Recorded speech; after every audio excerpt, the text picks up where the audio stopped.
집을 갖고 계신 분들이 12년 전. 그 내성이 일단 생겨 12년 전죠. 그리고 정말 후회하고 친구는 식으로 갈 거기 때문에 굳이 집을 빨리 시장에 내놓지는 않을 것 같습니다. 재건축 규제로 공급이 줄어들면서 견해 강남의 새 아파트 가격이 급등하는 이른바 풍선 효과에 대한 우려도 제기됐습니다. 아직 실현되지도 않은 개발 똑같죠? 이익을 환수하는 것은 사유재산 침해로 위헌 소지가 있다며 한나라당은 법률 제정 자체를 반대하고 있습니다. 재건축조합 똑같죠? 위헌 소지까지 똑같죠? 똑같아. 제기할 움직임을 똑같아. 보이고 있습니다. 참여연대 등 시민단체들도 이번 대책이 집값 안정에는 미흡하다는 평가입니다. 최근 급등세를 보이던 강남 아파트값에 정부의 이번 대책이 과연 어떤 영향을 미칠지 앞으로 한두 달이 고비가 될 것으로 보입니다. SBS 하현종입니다.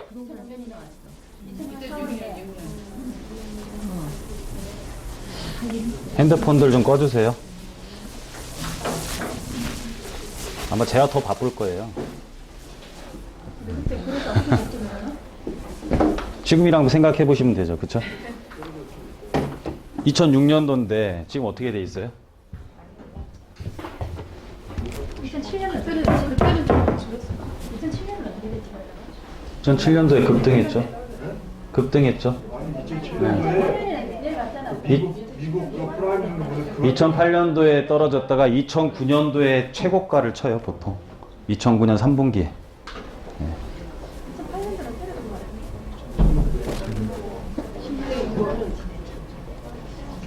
이게 제일 안 좋을 때 제가 또 했던 말이에요. 이제 2009년도를 정점을 해서 확 떨어질 때거든요. 예, 근데 2009년도에 한강변 아파트들은 사실 좀 고점을 찍을 때였었어요. 여의도고 뭐 다 이제. 근데 이때 이제 그 2008년도 서프라임 모기지론 사태 오면서 떨어졌던 다음에 2014년까지 거의 뭐 부동산 세일 기간이었죠. 그쵸? 근데도 10년 뒤에 한강변 부자 나온다고 했는데 지금 한강변 값 얼마인지 아시죠? 전용당 1억이에요. 전용당. 네, 1억이 넘었죠? 신반포 2차 아크로리버는 지금 27억까지 거래됐어요. 전용 85제곱미터. 예? 전용 한 24평 되나요, 그러면? 25.7평, 그쵸? 전용 25.7평이, 27억. 한강변에서. 자, 무슨 걸 의미하냐면, 여러분들 맨날 언제 사야 되냐 그러잖아요. 시간이 지나면, 장시간으로 봤을 때는 언제 사는 의미가 없다라는 거예요. 여러분들이 지금 막 떠들잖아요. 2006년도인데 2007년도에는 올랐다가 2008년도에 떨어졌다고 무슨 의미냐라는 거지. 그쵸? 2006년도에 샀다 2007년도에 팔 거예요? 아니잖아. 그게 무슨 의미예요? 그죠? 근데 지금 물어보시면은 질문이 뭐냐고 이렇게 제가 해보라고 그러면은 언제 사야 되냐?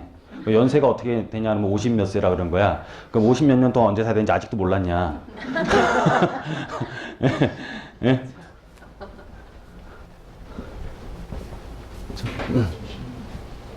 무슨 의미냐면 떨어질 수도 있다. 부동산에 대해서는 굉장히 마음이 관대해야지만 이 투자를 하실 수가 있어요. 왜냐면 이 가격이라는 것이 시간이 지날수록 누구도 못 맞춰요. 사실은 떨어질 수도 있지. 비트코인도 올라갔다 내렸다 하는 거고 주식도 올라갔다 내렸다 하는 거고 부동산 마찬가지예요. 그런데 시간이 지나면서 우상향 그래프를 띄느냐 안 띄느냐를 보는 거죠. 근데 단기간으로 내가 여기 투자했다 이렇게 되면 어떻게 하냐? 아무 의미 없어. 안 팔면 되는 거예요. 뭐 떨어질 때 팔으래? 그쵸? 그럼 장시간으로 놓고 봤을 때 통화의 가치의 하락이라든지 수요 공급이라든지 부동산이 갖고 있는 부증성이라든지 그러면 우리나라 인구가 준다라고 하는데 절대적인 한국 인구만을 말할 것이냐 아니면 해외 근로인구까지 쳤을 때는 어떻게 되냐라는 거죠. 그죠? 그리고 뭐 인구가 줄어서 투자 못하는 사람이 있는데 무슨 인구가 반토막 나는 거랑 그런 거 아니에요. 인구가 뭐 20년 뒤부터 0.001% 줄까 말까. 근데 인구론자들은 인구가 줄까봐 투자를 못한다라고 하지. 그럼 일본은 거기서 살면 안 되지. 왜? 일본 열동 가라앉고 있으니까. 인구에 주는 의미는 그런 거라는 거죠. 경기에 영향을 미칠 정도로 인구가 팍 줄어든다는 의미를 말하는 건 아니에요. 현재 이제 우리가 수치를 봤더니 출생 인구랑 사망 인구를 놓다 보니까는 사망인구가 더 많아지니까 좀 줄어들지 않느냐라고 보는 건데, 뭐 우린 지금 집값을 좌우하는 것은 우리나라의 인구만을 놓고 보는 건 아니에요, 사실은. 우리 대림동 같은데 지금 뭐 범죄 도시의 어떤 소재가 됐던 지역이기도 한데 가보면은 임대료가 급등을 했습니다. 빌딩 값이 몇 배로 올랐어요. 그거는 우리나라 사람이 올려놨다라고 보기는 사실 힘들죠, 부동산 가격을. 해외 인구가 우리나라의 어떤 토지 가격에 영향을 굉장히 많이 미친다는 뜻이에요. 굉장히 글로벌화 됐습니다. 그래서 전반적으로 서울 도심 집중 현상이 일어날 수밖에 없는 구조들을 갖고 있습니다. 구조 자체가. 뭐 예를 들어 뭐 FTA가 되면, FTA가 점점 더 체결이 되면 더 강화가 되고 우리나라가 할 수 있는 것들이 줄어들 수가 있고 우리나라가 하는 것들이 강화되는 부분이 생기겠죠. 그래서 우리나라가 강한 부분들 뭐 있죠? 뭐 에너지, 반도체, 자동차, 뭐 이런 것들, 철강. 좀 나머지 우리나라가 지금 인건비로 하는 것들은 이제 다 인건비 따먹는 것들은 다 떠났죠. 그죠? 뭐 가발, 신발, 의류, 뭐 이런 것들 다 떠나면은, 떠날 때 사람을 데리고 떠나요? 아니면 회사만 떠나요? 회사만 떠나죠. 그럼 거기에서 살던 사람들은 뭐를 해야 될까? 뭐 대리운전이라도 뭐도 하려면 사람이 많은 곳으로 모여야 될 거 아니에요. 장사를 하든 간에. 그럼 결론은 그런 거기를 비우고 도심으로 집중을 하는 현상들이 계속 생기겠죠. 그렇죠? 그리고 지금 우리나라도 식량 안보 정도의 땅만 냅두고 나머지 땅들을 막 개발을 하잖아요. 개발 많이 하잖아요. 저 어렸을 때 제가 이제 92학번 올해로 이제 46이 되는데, 저 어렸을 때는 김포 평야에는 집을 못 짓는 곳이었어요. 김포, 나주, 호남, 예? 무슨 평야, 뭐 여태 4대 평야가 있잖아요. 그죠? 그래서 그런 평야에는 절대 농지라 그래갖고 아무 개발을 못하는 땅이었는데 지금은 어떻게 돼 있어요? 신도시가 들어오는 거예요. 그러면은 농지 자체를 주택을 지을 수 있는 가용 용지로 만들어주고 거기에 균형 발전을 못하면은 그 동네는 박살이 나는 거지. 이제. 농지는 없어지고 집이 많아졌는데 뭐 참여정부 때부터 해가지고 슬로건 자체가 이제 국토 균형 발전이었잖아요. 그래서 뭐 세종시로 다 옮기고, 근데 뭐 사실 다 어거지였죠, 그렇죠? 그러면서 국토 균형 발전이 결론은 실패를 했지. 물론 실패한 거나 마찬가지예요. 실패를 해가지고 모든 지금 간선도로망을 보면은 그 국토 균형 발전의 의미를 갖고 있는 게 아니라 모든 게 도심 집중화로 만들어져 있어요. 그냥 KTX고 GTX고 뭐고가 다 서울이고 용산이고 왕십리고 삼성동으로 오게 돼 있어. 그냥 균형 발전의 의미를 갖고 있는 게 아니에요. 낮에는 여기서 살아라. 그냥 낮에 활동 인구는 모든 게 서울을 중심으로 이루어져 있어요. 모든 게 서울 중심으로. 그러니까는 외곽에 있는 사람은 어쩔 수 없이 외곽에 나가는 거지. 외곽에 어쩔 수 없이 나간 사람들에 대한 신도시들이 만들어지다 보니까 거기에 대한 교통 계획을 잡는 거고, 결론은 그 사람들이 거기 살고 싶어 사는 건 아니거든. 그죠? 결론은 들어오고 싶어 하겠죠. 거기에서 토지는 계속 뭐 쌀 개방하다 보니까 토지는 늘어나고 미분양이 날 때까지 외곽은 공급이 되고, 그러다 보니까 외곽은 박살이 나는 거고 도심은 계속 비싸지는 거. 그죠? 그래서 외곽에 미분양이 많으니까는 도심이 가격이 떨어질 것이다. 굉장히 잘못된 생각이죠. 일본 같은 경우는 공가율이 14% 정도 된단 말이에요. 그러니까 전반적인 건축물 대장이 있는 주택 중에 계량기가 안 돌아가는 집이 10집 중에 100집 중에 14집이야. 계량기가 안 돌아가는 집이. 그런데 도심에 거의 100만 호를 분양을 하면 완판이에요, 완판. 뭘 의미하는 거냐면은 비어있다라고 해서 그게 분산정책이라든지 집을 떨어뜨리는 역할을 못한다라는 거야. 그냥 빈집에 쓸데없는 집을 지었다지. 그냥 쓸데없는 집을 지어서 건설회사가 망했든 그걸 샀던 사람이 망했든 둘 중에 하나인 거지. 그냥 결론은 도심으로 다 들어온다라는 거예요. 도심의 땅들은 엄청나게 비싸요.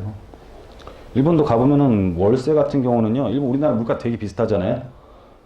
뭐 이렇게 사람이 하는 것들, 뭐 만약에 에어컨을 고친다든지 유리창을 고친다든지 머리를 깎는다든지 약간 서비스업이 약간 더 우리나라보다 비싸고, 뭐 교통비가 조금 비싸고, 나머지 뭐 옷이랑 먹는 거랑 다 거의 비슷해요. 가보시면. 근데 도심에 있는 월세들 보면은요, 우리나라보다 또 훨씬 더 높게 형성되어 있는 걸 볼 수가 있어요. 가보시면. 거의 한 2배 가까이 되는 것 같아요. 제가 보면. 가보시면 한 10평 기준으로 도심의 일반 뭐 다가구나 다세대 주택에 한 10평 기준으로 월세가 신축 같은 경우는 한 23만 5천, 25만 원 정도 해요. 25만 원. 우리나라 지금 강남 쪽이 한 120만 원, 130만 원 요 정도 왔다 갔다 하거든요. 근데 일본은 한 신사이바시, 오사카 정도가 한 25만 엔 정도 해요. 가보시면 알아요.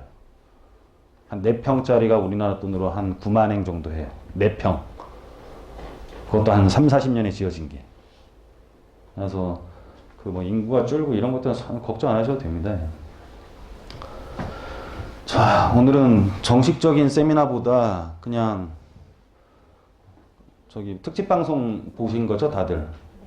특집 방송이 나가는 김에 그냥 세미나를 하는 거예요.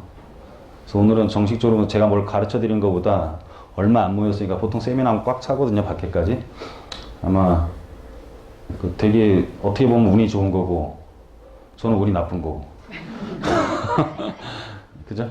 왜냐면 똑같은 일을 해도 요만큼 갖고 이득을 하는 것보다 많이 녹화하는 게 저한테는 이득이죠. 많은 사람이 오면 저한테는 초과 이득이잖아. 그죠? 재건축 초과 이득처럼 지금 요만큼 하면 여러분들이 이득이겠죠. 그러니까 거의 뭐 분양가 상한제 개념이죠, 어떻게 보면. 예. 그래서 오늘은 약간 1대1처럼 편하게 그냥 막 너무 이렇게 막 뭐 배우려고 하지 마시고, 이렇게 좀 궁금한 것도 위주로도 좀 한번 해볼게요. 그죠? 그게 나을 것 같아요. 막 공부 막 하고 싶습니까? 저는 제 거 말고는 공부 안 하는데. 저 세무 공부도 잘 안 해요, 사실. 왜냐면 물어보면 되잖아요. 파트너십을 잘 두면 되는 거 아닌가요? 뭐 저 세무사 잘 사귀면 되는 거고, 법률적인 거 변호사 잘 사귀면 되는 거고. 여러분들도 막 공부하실 필요 없습니다. 여러분 잘하는 일 잘해서 남들이랑 재능 기부하시고, 여러분들이 궁금한 거는 다른 또 전문가, 그 분야의 전문가들한테 물어보는 게 제일 낫겠죠, 그렇죠? 누구 책 막 이렇게 필기 엄청 많이 해요, 막. 세미나 다 다니는 분들도 계세요, 막. 몇 달 있으면 이만큼 책이 이만큼 두꺼워져서 왔어, 이렇게. 응? 막 얼마나 가서 적었는지. 근데 이제 그렇게 해봤자 이게 어떤 교육과정처럼 커리큘럼을 가지고 쭉 하는 게 아니라 그때그때 나오는 어떤 한 주간의 브리핑 정도? 또는 법률이 나오면 그 정도의 해석? 뭐 이 정도란 말이에요. 그래서 그래도 알아야 될 거 하도 많이 나오니까 초과이도 환수가 과연 뭔지만 한번 짚고 그 다음에는 개별적인 질문으로 한번 해서 오늘 편하게 한번 가도록 하겠습니다. 그러니까 누군지 잘 모를 것 같아가지고 그냥 자랑하려고 틀어놨던 거예요. 자랑하려고 보여준 거고 10년 훨씬 전부터 했었다. 예? 저는 그 중앙대에서 도시공학을 전공을 했어요. 근데 그때가 이제 IMF여가지고 제가 학교 다닐 때 아르바이트 할 때보다 월급을 적게 주더라고요. 근데 그거 갖고는 제가 살 수가 없었어요. 생긴 건 부잣집 아들내미 같죠. 근데 집이 되게 부자였는데 아버지가 사업을 하다 잘 안 됐어. 우리나라에서 참치 캔을 처음 만드신 분인데 부산 수대, 지금 부경대 나오셔가지고, 그러니까 부산 수대를 나오셔가지고 부경대지 지금은 부산에. 거기서 참치 캔을 우리나라에서 처음 만드신 분이에요. 유진 참치라고. 부도가 났죠 뭐. 그러니까 집이 잘 될 리가 있나. 제가 어렸을 때 부도 났으니까 부동산값이 급등할 때 있는 재산을 다 날렸으니 얼마나 상대적인 피해가 크겠어요, 그렇죠? 그래서 그때부터, 그러니까는 저는 지금도 이렇게 보면 직장인들 보면은 참 그거를 안정적이라고 생각을 하는데 저는 직장 생활하는 게 안정적이지가 않았어요. 매달 그만큼 월급으로 받아서는 저는 집을 살 수가 없는 사람이었어요. 결혼도 못하고. 그래서 매달 안정적인 월급을 주는 자체가 저한테 굉장히 불안정한 거였어요. 그래서 사업을 해야겠다라는 생각으로 뭐를 할까 고민을 하다가 그래도 전공이 도시공학이어가지고 할 수 있는 게, 바닥부터 할 수 있는 게 공인중개사였어요. 그래서 돈도 없었기 때문에 돈도 없어서 500에 40만 원짜리 월세로 들어간 곳이 봉천동이에요. 봉천동.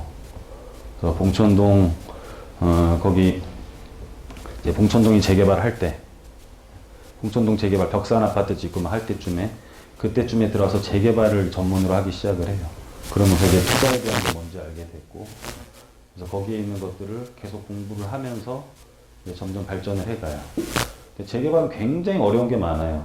재개발은 옛날에는 어려운 게 너무너무 많았어. 지금은 오히려 그런 어려운 곳들이 다 개발돼가지고 그렇게 어렵지 않은 곳을 개발을 하는데, 예전에는 진짜 봉천동 꼭대기에 있는 공중 화장실까지도 명의를 변경해가지고 막 분양권을 나오게도 만들고 막 했었어요. 그리고 얼마나 토지 지적이 잘못되어 있는지 진짜 모르는 재산도 엄청 많이 나와. 나중에 관리 처분할 때 막 소유권이 없는 것들도 굉장히 많고, 막 돌아가신 사람 별 난리가 나요. 그냥 굉장히 어려운 일들이 많아가지고 되게 어려웠었는데, 어렵기 때문에 제대로 아는 사람들이 많지가 않았었어요.